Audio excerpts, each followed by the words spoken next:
আর মতটা আমাদের মতের জন্য নসিহত করেছে।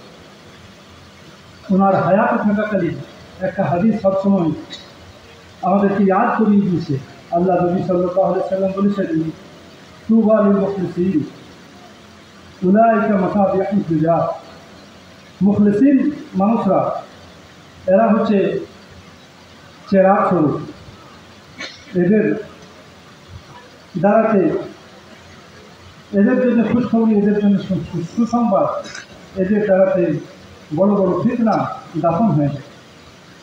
আল্লাহ তাআলা এমন ইখলাসের সঙ্গে কাজ করার তৌফিক দিয়েছেন, সমস্ত দিক লক্ষ্য করে আল্লাহ তাআলা হেদায়েতের পথিক করে দুনিয়া থেকে ওনাকে নিয়ে গেছেন। আর ওনার মতটা আরেকটা হাদিসকে স্মরণ করিয়ে দেয়, যেখানে বলা হয়েছে মওতুল আলিম লা তুজবা। আলিমের মত এমন যার প্রতিকার হয় না, আর এমন ক্ষতি যা পূরণ হয় না। আমি বিশেষ জরুরি কথা যেটা আমাকে বলার জন্য হুকুম করা হলো, সেটা বিশেষ কথা হচ্ছে যে হযরত রাহমাতুল্লাহ আলাইহি ফতোয়ার বিভাগে আমাকে বিশেষ করে বড় নসিহত করছেন এই ব্যাপারে, যে ফতোয়া দেওয়ার ব্যাপারে আপনি তাড়াহুড়ো করবেন না।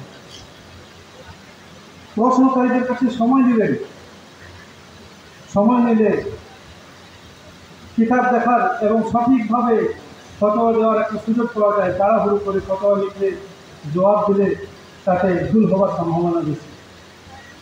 এমন একদিন ফতোয়া লেখা হয়েছে, আর ফতোয়া লেখার পরে উত্তর দিয়ে দেওয়া হয়েছে। উত্তর নেনেওয়ালা প্রশ্নকারী আবার কিছু প্রশ্ন করতে চাইছেন। আমি ওই ঘাটে ছিলাম, আমাকে গিয়ে জিজ্ঞাসা করলেন যে আরও কিছু কথা জিজ্ঞাসা করলেন। আমি বললাম, যা প্রশ্ন করেছেন তার উত্তর লেখা হয়েছে, আপনি যদি অতিরিক্ত জানতে চান তো হযরতের কাছে জেনে নেন। তো উনি আমার দিকে ইশারা করে বললেন যে আমি হযরতের কাছে গিয়েছিলাম। হযরত এই কথা বললেন, উনি দেখেন ফতোয়া লিখনেওয়ালা ওই যে দাঁড়িয়ে আছেন ঘাটে, উনি ফতোয়া লিখেছেন। যদি এর অতিরিক্ত কিছু জানতে চান আপনি ওনার কাছে চলে যান। উনি আমার কাছে এসেছেন, আমি ওনার কাছে পাঠিয়ে দিতে চাচ্ছি। এতটা প্রবীণ আলেম, উনি এইরকম বাচ্চা ছেলের কাছে ফতোয়া জানার জন্য আমার কাছে পাঠিয়ে দিচ্ছেন। ফতোয়ার ব্যাপারে যথেষ্ট উনি এহতিয়াত করেছেন। একটা মশলা সম্ভবত ছেলের ওই দিক থেকে একটা মশলা এসেছিল ওয়াকাফে, উনি আমাদেরকে তাহকিক করতে বললেন। আমি ছিলাম, আর আমার সঙ্গে মুফতি রওশন জমির সাহেব, যিনি এখানকার শেখে সানি বলা যায়, বুখারী শরীফ পড়েন, উনি ফতোয়া বিভাগে আমার সঙ্গে থাকেন। তো আমরা দুজনে তাহকিক করলাম, কিতাব দেখাইলাম, তারপরে বললেন যে না, বড়দের কাছে সাহায্য নেওয়া দরকার। পশ্চিমবাংলার 2টি বিখ্যাত বড় মাদ্রাসাতে আমাদেরকে পাঠাইলেন, আমাকে পাঠাইলেন। আমি সেখানে সেই প্রশ্নটা নিয়ে গেলাম। কয়েকদিন পরে তার উত্তর এলো, তারপরেও হযরতকে পড়ে শোনানো হলো। উনি বললেন আরও তাহকিক করো, আরও তাহকিক করো। আমরা তাহকিক করে আবার পেশ করলাম। তো উনি বললেন এই প্রশ্নের উত্তর দুজনেই আলাদা আলাদা লেখেন। দুজনেই আলাদা আলাদা প্রশ্ন লিখে উত্তরটা লিখলাম। তারপরে উনি একটা সিদ্ধান্তে এলেন, আমাদেরকে পরামর্শ দিলেন যে এই প্রশ্নের উত্তরটা এইভাবে লেখা হবে। এইভাবে দেখা গেছে যে হযরত আমি যখন প্রথম বছর এসেছি 2003-এ, তখন একটা কাদিয়ানীদের একটা মশলা এসে গেছিলো। তো আমি বললাম যে ওদের যদি জানাজাতে শরীক হয় আমাদের জানাজা হয়ে যাবে, কোনো অসুবিধা নেই। তো উনি বললেন যে এই ফতোয়াটা লিখিত দেওয়া যাবে না, আপনি ফতোয়া আলমগীরি দেখবেন। আপনি দেখেন ফতোয়া আলমগীরিতে একটা উদ্ধৃতি আছে, ওলা ইফসাবিল কালাম। কিছু ফতোয়া আছে, কিছু প্রশ্নের উত্তর আছে যেগুলো লিখিতভাবে দেওয়া যায় না। আপনি এই ফতোয়াটা প্রশ্নের উত্তরটা লিখে দিন, প্রশ্নের উত্তর কি দেবেন না। এইভাবে আল্লাহ মেহেরবানি, ওনার কাছ থেকে আমরা ফতোয়া দেওয়ার ব্যাপারে যথেষ্ট এহতিয়াত আমরা পেয়েছি এবং যথেষ্ট সতর্কতার সঙ্গে ফতোয়া দেওয়ার কাজটা আমরা ওখান থেকে শিখেছি। হযরত রাহমাতুল্লাহ আলাইহি, আমরা জানি যে উনি কওমের ইসলাহের জন্য যথেষ্ট চেষ্টা করছেন, মানুষের ইসলাহের জন্য।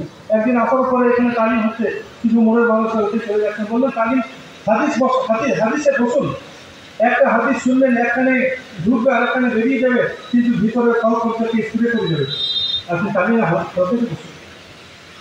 আমাকে নাম খুলে গেলেন কয়েকবার।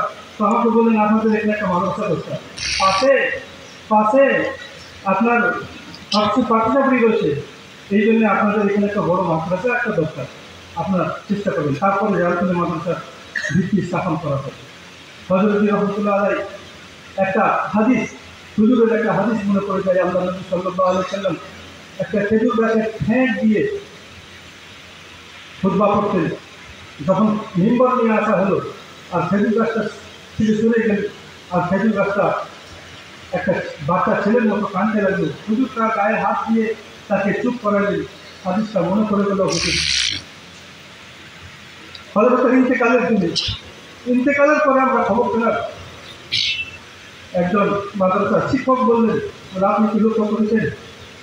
বলো ওই সামনে যে নিম গাছটা, হযরতের জানাজা যখন নিয়ে আসা হয়, নিম গাছের পাতা সব ঝরে যায়। আপনি দেখেন এখনো পর্যন্ত কোনো নিম গাছের পাতা নেই। এই সময় নিম গাছের পাতা পড়ে যাবার সময় নয়। বললাম যে এই কথাটা আমি আগেও শুনেছি, একদিন আগেই শুনেছি, আর আজকেও আমি দেখেছি, লক্ষ্য করি। এটা বলা যায় যে মাখলুকের উপরে রহম করে পুরো মাখলুক তার দিকে মোতাবেজা হয়ে। শেষ কথা, হযরতের একটা কারামতি বলে দেয়, ওনার নিজের মুখে শোনা। আমি ছিলাম না উপস্থিত, উনি বললেন যে আমি মোরারয়ের দিকে একবার গিয়েছিলাম, আর ঠিক ট্রেন ধরবো সেই মুহূর্তে, ওখান থেকে আসার সময় ট্রেন ধরবো সেই মুহূর্তে একজন মানুষ তার ছেলেকে, বুবা ছেলেকে নিয়ে এসছে। যে হুজুর কথা বলতে পারে না, বুবা, 12 বছরের ছেলে বুবা, তা আপনি ফুঁক দিয়ে দেন। আমি সেই মুহূর্তে সূরা ফাতিহা পড়ে ফুঁক দিয়ে দিয়েছি। আল্লাহর মেহেরবানি সেটা ছেলেটা ভালো হয়ে গেছে। উনি বলতে চাইলেন তার পরের কথাটা, উনি নিজের কেরামতিটা বলতে চাইলেন না, তার পরের কথাটা বলতে চাইলেন। বললেন পরের পরে যখন গেলাম, সেই ব্যক্তি 8-10 জন বুবা ছেলেকে জমা করেছে, আর তারপরে বলেছে যে হযরত আমার ছেলেটা সুস্থ হয়ে গেছে আপনার ফুঁক মারাতে, আপনি এই ছেলেগুলো সব বুবা, এদেরকে ফুঁক মেরে দেন। আমি আবার ফুঁক মেরে দিলাম, একটাও ভালো হলো না। কারণ উনি দাস আল্লাহ ভালো করেন, কত একই ছিল। হযরত যেমনভাবে আমাদের ইসলামের মুসলমানদের প্রতি দয়া দরদের সঙ্গে কাজ নিয়েছেন, তেমনিভাবে অমুসলিম ভাইদের সঙ্গেও খুব ভালো সম্পর্ক রেখেছেন। আপনারা অনেকেই জানেন, বাবরি মসজিদ ভাঙার সময়ে এই মন্দিরটা হেফাজতের জন্য মাসাধিক কাল পর্যন্ত উনি দারোয়ান দিয়ে মন্দিরের হেফাজত করেছেন। যে আজ যদি মুসলমানরা উগ্রতার কারণে মসজিদ ভেঙে দেয়, তো আমাদের মন্দির ভেঙে দেয়, তো আমাদের মসজিদও ভালো। বড় হিকমতের সঙ্গে, দূরদর্শিতার সঙ্গে হযরত কাজকে আগে নিয়ে গেছেন, সম্প্রীতি বজায় রেখেছেন। শুধু তাই নয়, হযরত একদিকে এইদিকে আলিম আমল, আর তার সঙ্গে সঙ্গে একদিকে কাজীর হাইসিয়ত রাখেন, জজের হাইসিয়ত রাখেন।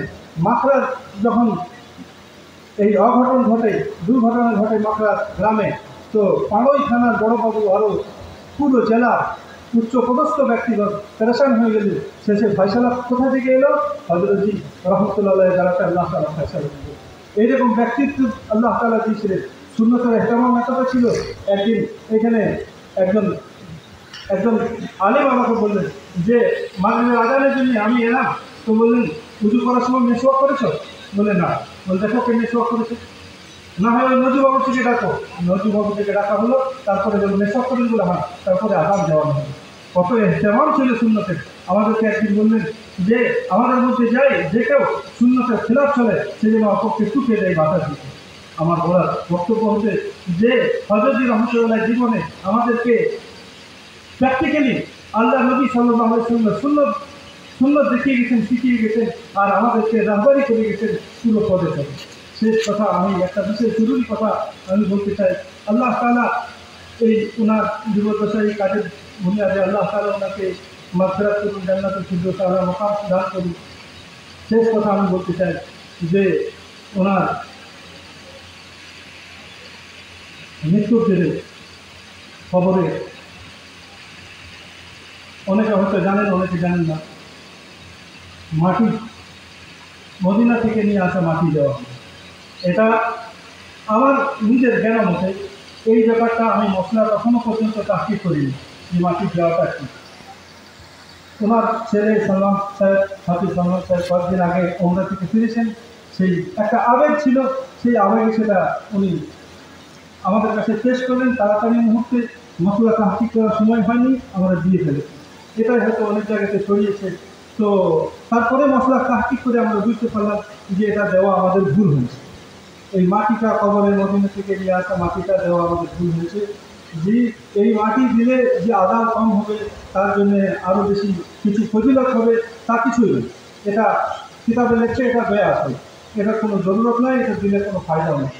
এই জন্যে আমরা এই আকাঙ্ক্ষা না করি যে আমি মদিনা থেকে মাটি নিয়ে আসবো বা আনতে বলবো আর আমার খবরে দেওয়া হবে, এই কাজটা যেন না হয়, এই জন্যে এটা শেষ আবেদন করছি। আমি এই কথাটা থেকে আমি বুঝে ফেলি, এই কাজটা থেকে আমি বুঝে ফেলি।